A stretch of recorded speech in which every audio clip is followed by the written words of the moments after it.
Watching the Detroit Pistons actually having a good year is about as surprising if you told me Nicolas Cage's next movie was not going to be a flop. Of course it's going to be a flop, but not this Detroit Pistons team. Oh no! Halfway through the season, this Pistons team is 22-21, and if you had that on your bingo card, you were lying. I don't ever slow up, no I don't take shit. I got no love for the fakeness. If you wanna play tough and wanna hate this, I'll always show up and make a statement. I don't ever. So watching the Detroit Pistons last year was like asking me to sit through 5 Academy Award nominated movies in a row.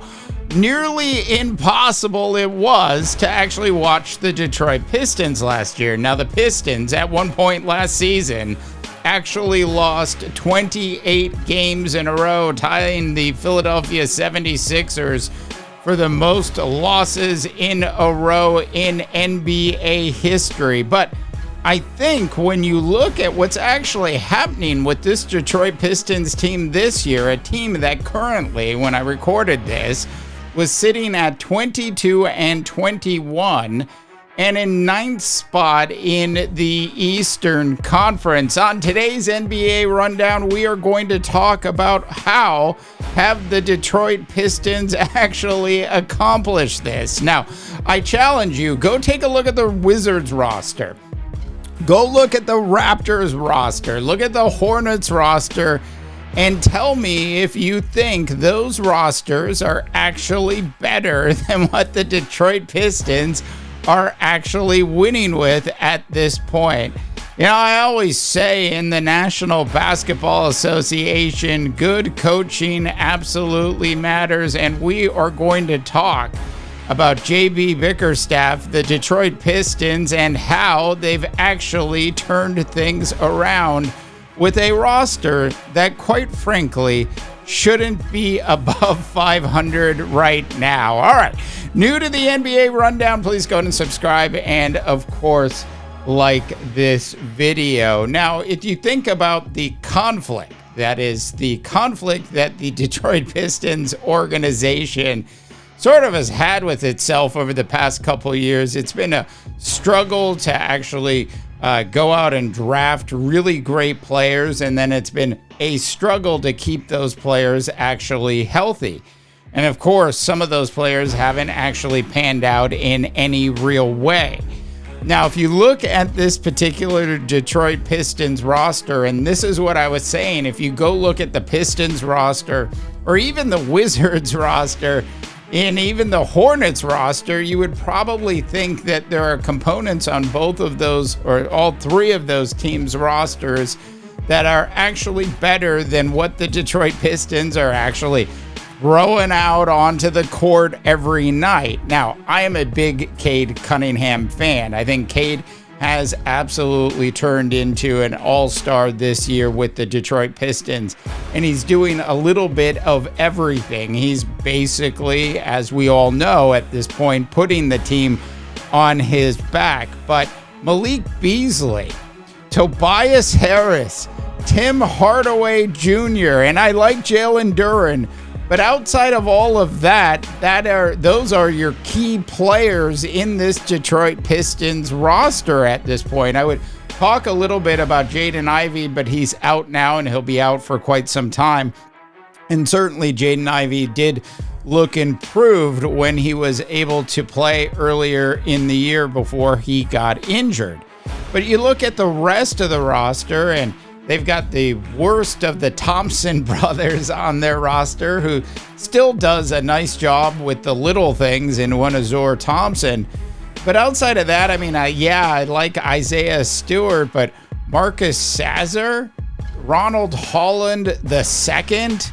Look, this has, if you will, been the very definition of something I like to say a lot when I talk about the National Basketball Association, and that is good coaching absolutely matters. Just look at the Cleveland Cavaliers this year and look at how well they're doing this year. Now, it just so happens that the same guy that actually led the Cleveland Cavaliers to the Eastern Conference semifinals last year happens to be the same person who actually took over the Detroit Pistons this year and won JB Bickerstaff. Now, I know that at times JB Bickerstaff's message was certainly lost on the ears of the Cleveland Cavaliers players.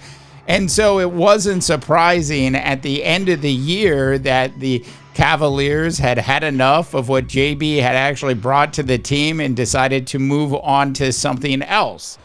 Now, once again, if you look at that Cleveland Cavaliers roster, and if you were to compare that to the Detroit Pistons roster this year, it's not even close. You know, you got Jared Allen, you've got Evan Mobley, you've got Darius Garland, you've got the Spider. Lots of other really nice pieces on this Cleveland Cavaliers roster. I'm not terribly surprised that the Cavaliers are at the top of the Eastern Conference, at least during the regular season. That didn't mean, though, last year that JB Bickerstaff didn't do a good job with this team. So I was certainly happy when he got another shot to be a head coach in the league.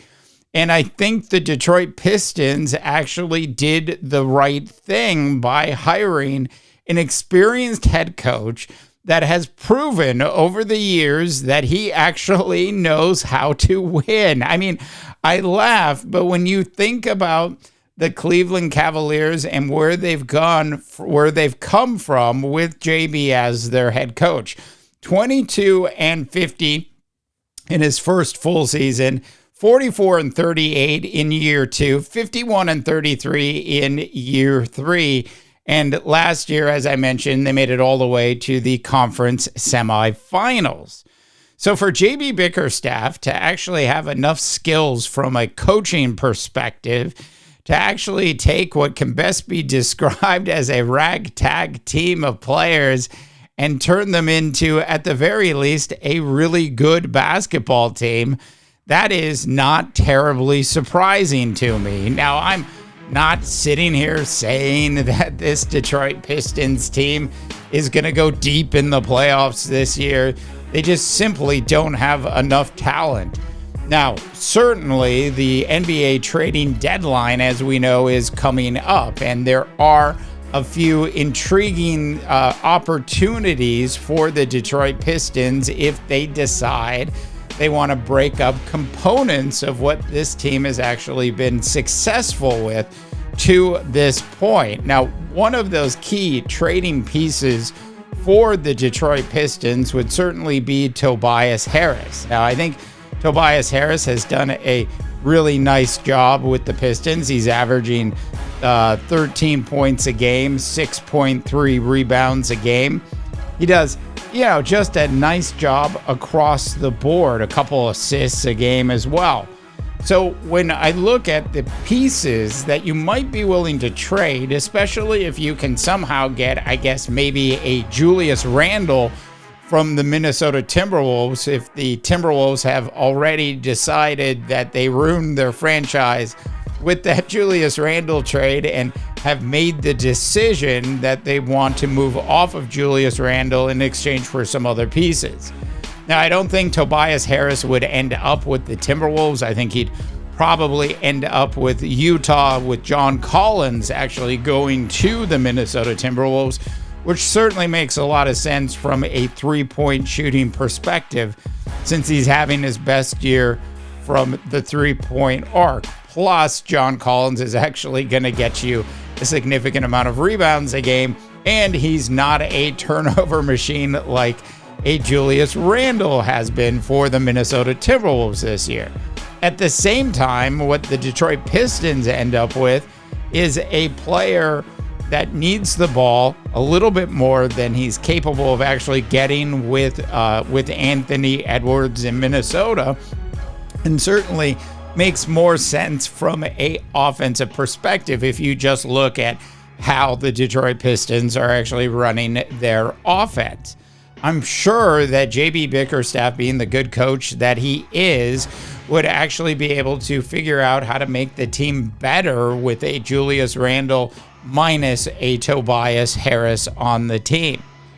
So at the end of the day, I really think that this Detroit Pistons team is absolutely one of the big surprises. But it shouldn't be that big of a surprise if you know anything about their head coach. All right, I'd love to get your thoughts and opinions on this particular one. Go ahead and drop those in when you have a chance. For the NBA Rundown, I'm Dave DeBaugh, wishing you all a tremendous rest of your sports viewing day.